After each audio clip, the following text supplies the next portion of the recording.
Hi mga sis! Welcome back to my channel. It's me, Jen, again! And for today's video, Diyos ko po, hindi ko na alam kung ano gagawin ko. Alam mo yung parang sunod-sunod na naman yung release nila. Medyo nagpapahinga lang sila for a couple of weeks. Then biglang bogs na naman tong mga brands na to. Like, get ready with me. Ayan, bago matapos ang taon. May bago na namang silang collection na na-release ngayon. And I'm so excited. Kasi di ba you all know na super love ko yung brow lift nila na Max. Yung Pro din naman maganda. Pero mas favorite ko talaga si Max nila. And now, nag-release sila ng brow pen. Oh my gosh, mamaya yan mga sis. Tapos, in-expand pa nila or in-extend pa nila yung blush collection nila. They have baked blush. They have baked blush na may shimmer. Tapos, ano pa ba? They also added some new shades for correctors ba? Tama ba correctors or ano? Basta mamaya, check natin yan. So, if interested ka sa new collection ni Get Ready With Me or ni GRWM, then just keep on watching. Okay, so ayun na nga mga sis, merong mga brow pen, ayan, papakita ko sa inyo, mga pa-snippets, ayan, pa-teaser tayo, ito, may brow pen sila. Meron tayo mga baked blush, ayan, tapos mga bagong blush shades, woo! Tapos, meron din nito. Oh my gosh. Okay, so feeling ko dapat mag-start tayo sa brow pen kasi talagang super excited ako dito. So, they have 4 shades ng brow pen and they call this Brow Pen Pro. And they have, ano ba, ang tawag dito? 0.5 ml yung laman niya, mga sis. And ganito yung tip niya. Ganito kapino yung tip niya. Sobrang pino.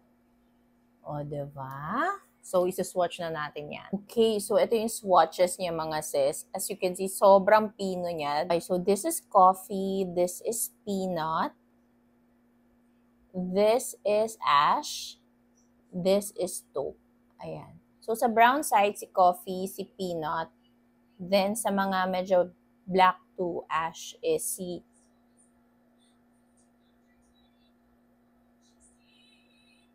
diba, sobrang pino niya.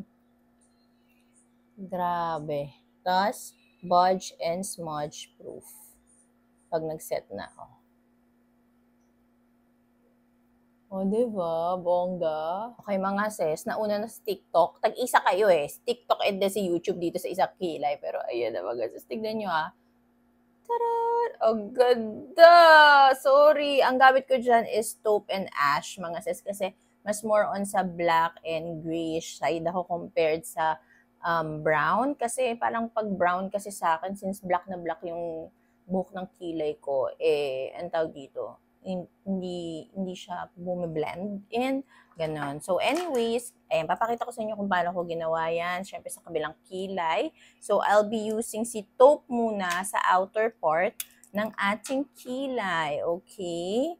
So, ang ginamit ko din palang pang set or laminate dito is yung brow lift Max.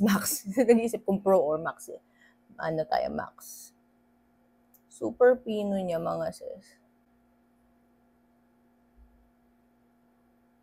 Ayan, nakikita niyo ba?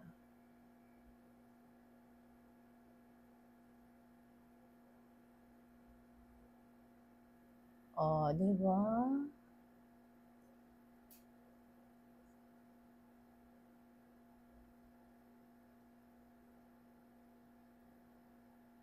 Ayan. So, next is si ash naman, gagamitin ko sa inner part. Kasi mas ano siya, lighter siya. Okay? So, ganito.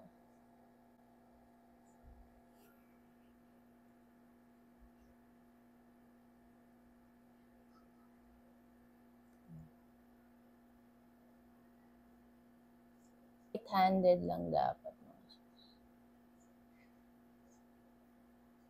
Okay lang na may mga lagpas-lagpas yan kasi lilinisin pa natin yan ng concealer. So, huwag kayo magpanik, okay? Pag feeling nyo lumagpas kayo, okay lang yun. Pero so far, ganyan siya.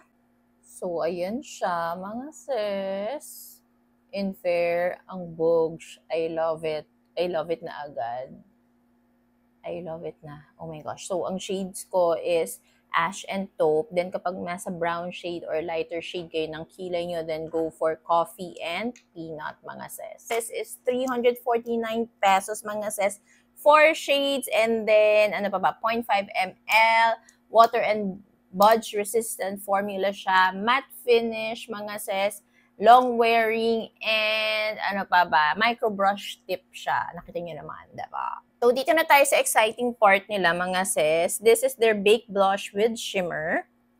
They have 4 shades. This Baked Blush with Shimmer will give you a natural radiant finish with shimmer and buildable color daw, mga sis. Ayan.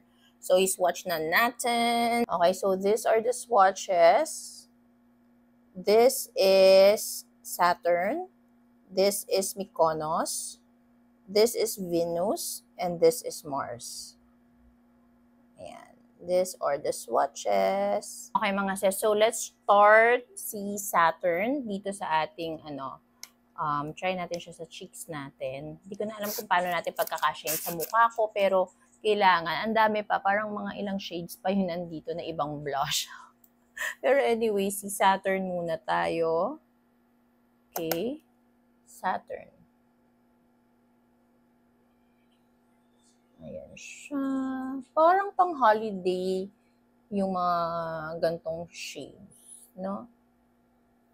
Sinakto talaga ni Get Ready With Me. Anyways, it's nice. Ayan, pwede mo siyang ma-build, pero natural pa rin, and radiant yung finish niya. See? Nice. Ang ganda. Hindi OA yung glow na meron siya. Saktong-sakto lang na freshness ka. O, diba?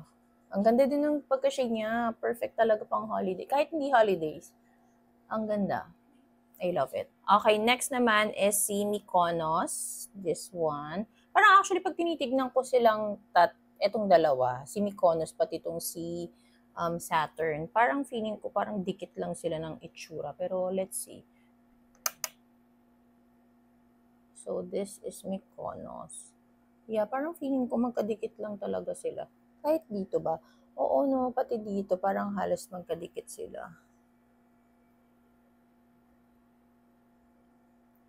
Ayan, this is Mykonos. Nice din naman. Love it.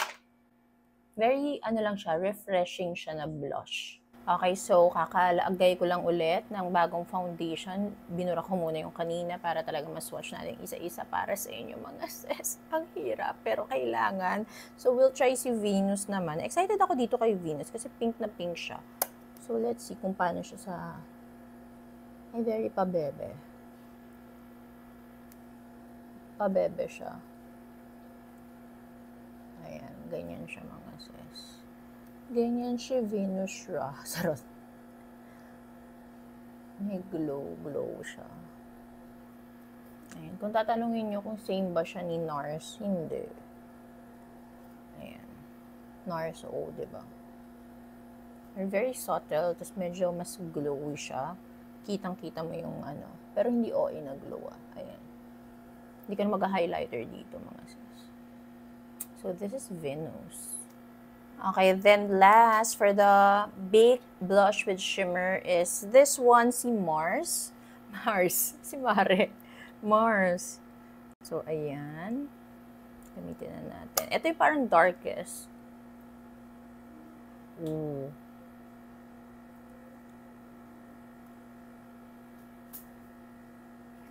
Putok blush to. Onti lang dapat.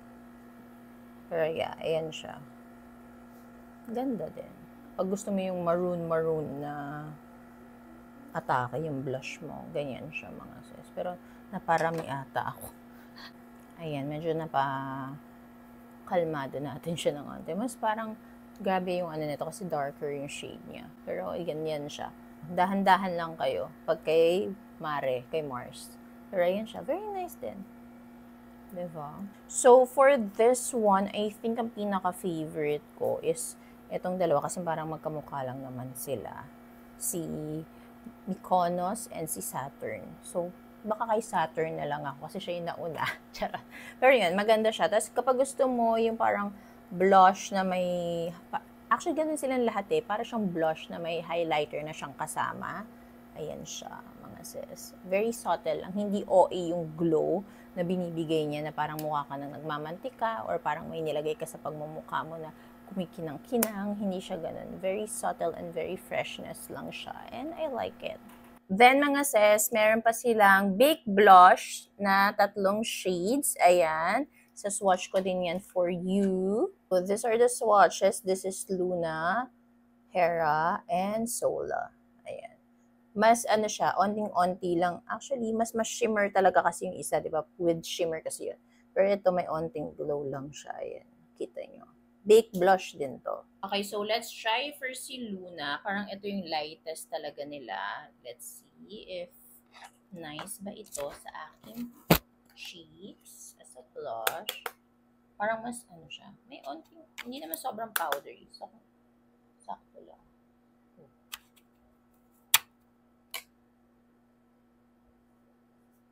Medyo mas kailangan mo siyang i-build.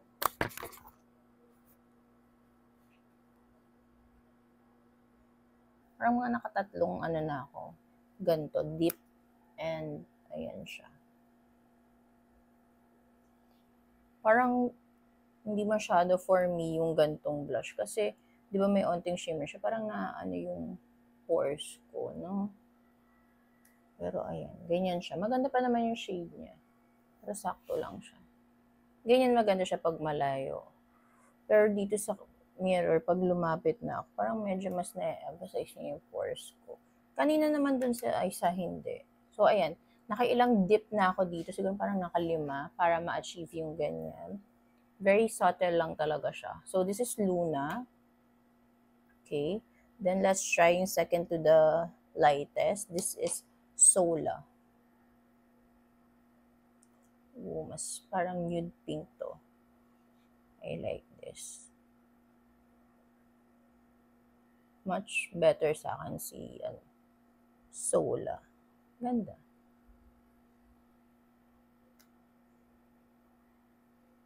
Bibuild mo lang talaga siya pag mas gusto mo mag-pop pa yung color niya.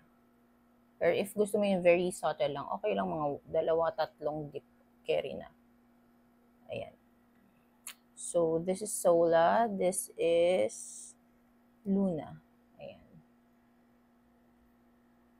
Ito peachy, and then this one is nude pink. Ganun. Parang rosewood. Okay, then last shade for the Bake Blush na regular lang is si Hera. This is the darkest. Let's see.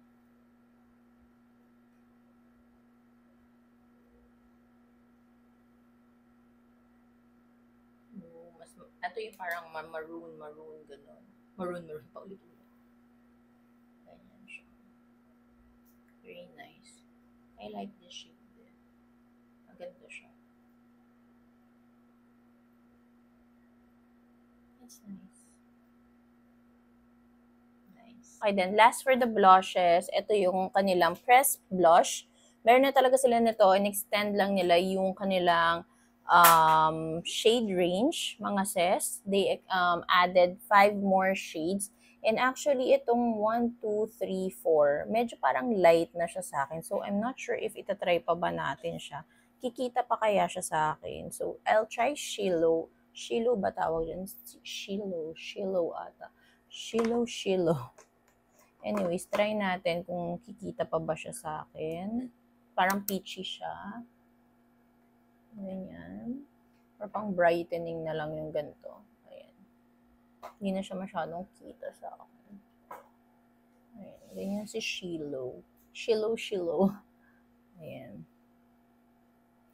Medyo kita pa rin naman siya, pero hindi na ganun ka-effect talaga. Parang brightening kineme na lang siya. Diba? Parang na-brighten up to. No? Then, try natin tong si Rohan naman. Si Rohan. Wait. Alam mo, paubos na yung brush natin. So, bahala na. Ito naman gamitin natin. This is Rohan. Hindi na talaga siya masyadong kita. Bibuild mo na talaga siya to the highest. Or parang pang set mo na lang siya nung ibang blush na meron ka, na liquid blush. Or, ayan, ganyan siya. Hindi na masyadong kita talaga. Pero dito sa personal, medyo kita mo pa. So, this is Shiloh, and then this is Rohan. Okay, then next mga sis, we will try yung lighter shade ulit na Quincy naman. Ito, feeling ko hindi na talaga siya mag-appear siguro sa akin. Ayan. Parang blush topper na lang to na pang peachy siya. So, kapag meron kang peachy na blush, na liquid or cream, like siguro si Pomelo, si Honeydew, yung mga ganun na blush, ito yung ipang topper mo sa kanya. Ayan. Ganyan siya mga sis. Then last, itong si Kumi, ito talaga, wala na, feeling ko hindi na makikita to sa akin kasi sobrang light. Parang brightener M na lang siguro to. Ayan, wala na talaga. Pero pag dito sa personal, makikita mo pa rin may ano siya. May shade pa rin naman siya. Pero very subtle na lang talaga. Ayan. Nililayer ko lang siya ng bonggang-bongga para makita nyo. Ayan. So, this is Kumi. This is Quincy. Then, last but definitely not the least, ito, yung pinaka-darkest shade na bagong blush nila. It's Emery. Yung name, ito siya, oh. Ito. So, wait. Gamitin natin yung bagong brush na binili nila. Gamitin natin yung bagong brush na binigay nila. Kasi, ilan ba yun? 1, 2, 3, 4. 4 pieces. Ayoko sanang gamitin pa kasi nga, meron na ako dito, di ba? Para kasi pinulang tayo ng brush. So, gamitin natin to. Ooh. So, maroon siya. Mga ganun. Tama ba yung term ko? Parang maroon. Ganyan siya mga sis. Kompletuhin na natin dito kasi siya na yung final blush natin. Final blush. Ayan. Mas pigmented siya mga sis compared dito sa tatlo. Kasi syempre mas dark yung color niya. So, be careful lang. Ayan. Baka kasi maparami kayo. Ayan. Very nice shade. Very festive. Very holiday season. Ayan. Nice. Yun yung lahat ng shades na bago and blushes na bago na nirelease nila for their new collection. This one is 299 pesos mga sis, okay? 4 grams siya. And if you will purchase 4 na ganito, you will get a free case na. O, diba? Kabog na yon mga sis. So, may free case ka na, kaya carry boom boom na yon. 4 na agad bilhin mo na ganito para may case na. Diba? So, ayun. So, next naman, hunuli ko na lang talaga to kasi hindi ko naman siya gagamitin. So, nag-release, ewan ko, hindi. Dito bagong release eh. Parang nag-restock ba sila or what? Pero ayan, yung Radiance Tint nila, meron ng butter, golden sand, and beige. Ayan. This one. Swatch ko lang sa inyo ng real quick para naman masabing lahat na natin. Hindi tayo lumaktaw. Ay, paano ba? So, wala na mapaglagyan. Okay, so these are the swatches. This is butter, golden sand, and beige, mga sis. Ayan. Baka mga shades niyan. So, ayan. May stock na sila niyan. They released it. Next naman, they released new correctors, pink and lavender. Ang ganda-ganda niya tingnan. Pero hindi ko pa sure kung paano sila gagamitin. Pero nakita ko parang siya parang brightening kineme siya. So, update ko kayo pag ginamit ko na siya. Pero ayan si lavender. Ito si lavender. Ayan. Then, ito si pink. Ang cute-cute nila. Pero hindi ko pa alam kung paano sila gamitin. So, chika ko sa inyo kung paano next time. So, yan. This is pink. Lavender and then pink. Okay. Then, sa new shifter shades, ayan, nandito na sila. Maliit na lang yung lalagyan nila. Parehas na ng size ng Radiance Tint nila para mas onti lang yung laman. So, this is blue. Parang mas matingkad na blue ata to. Wait, swatch ko lang parehas na magkasunod. Then, yellow. Parang pinaliit ata nila yung lalagyan. Hindi parang, pinaliit talaga nila. So, ayan siya mga sis. Yellow and then blue. So, ito yung Radiance Tint na ibang shades and then the new correctors. Tadaan! So, ayun na nga, nagawa na natin lahat ng pinadala ni Get Ready With Me na swatch, na review na natin. So, final thoughts ko. Is dun sa Baked Blush, ang pinaka-favorite ko talaga sa kanya is si Saturn. Okay? So, kasi parang feeling ko, magkadikit lang ng shades tong si Saturn tsaka si Mykonos. So, yan. Namili lang ako sa kanila. So, either of the two, pwede nyo piliin. So, ako si Saturn. Tapos si Venus, actually ginamit ko siya dito para mas mag-pop yung blush ko. Parang pinatong ko siya dito sa press blush natin. Kasi kailangan ko ng onting glow. Kasi yung press blush nila, ano siya, matte talaga siya. Wala siyang shimmers or anything. So, if you want to add some shimmers, then you can add itong si Venus. Super nice naman niya. So, this palette is really perfect ngayong festivities or holidays. Talagang mag-glow ka to the highest level na parang Christmas lights. Parang gano'n. Pero hindi, parang ano talaga siya, holiday season, alam niyo yun. Very nice siya. Then, do sa bagong release nila na mga, ang tawag dito, press blush, pinaka na-appreciate ko lang talaga right now is si Emery, which is this one, what I'm using. Kasi this one, parang medyo light na siya. Parang siguro sa mga fair skin or pang brightening effect na powder din siya. Hindi ko pa alam kung paano siya gamitin. Pero nakikita ko doon sa mga post ni Miss May na, ayun, pwede mo nga siyang gamitin pa as an under eye brightener or pwede mo siyang gamitin as a blush topper after mo maglagay ng mga light shade na like si Honeydew, si, sino pa ba? Parfait, mga ganun, si Coco. So, pwede mong ipang topper tong blush na to para maset mo yung blush na yon, okay? So, yun yung mga purpose niya. Madami naman siya magiging purpose. So, but right now, ang mas na-appreciate ko lang is si Emery, okay? But, mag-explore pa tayo.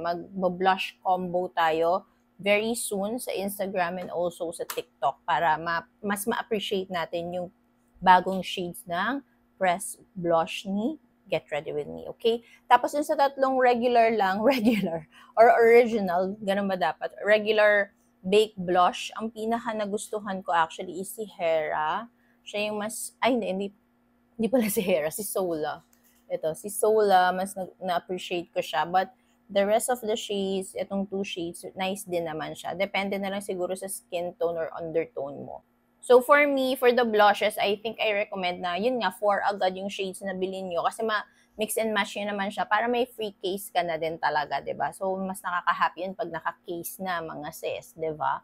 Tapos dun sa mga bagong new correctors, new shifter shades and also skin tone na radiance tints, then ayun, na-swatch ko na sa inyo. I'll update yung mga sis dun sa new correctors kasi hindi ko pa alam kung paano sila i-mix and match. So update ko na lang kayo dun. But for the Brow Pen Pro, I love it. I super love it. Ang ganda niya. I love it. Very Pino, yung kanyang tip. And smudge-proof, kineme, alam mo yon, I love it. So, yeah. So, na-happy ba ako dito sa new collection? Yes, I'm so happy and nakakatuwa talaga na nag-i-improve na talaga ang ating local makeup industry. So, ayun lang. Budol na naman to bago matapos ang taon, mga sis. Sana naman ay natulungan ko kayo. O, diba? So, ayun lang. Thank you so much for watching. Don't forget to like, share, and subscribe on my channel, mga sis. Bye!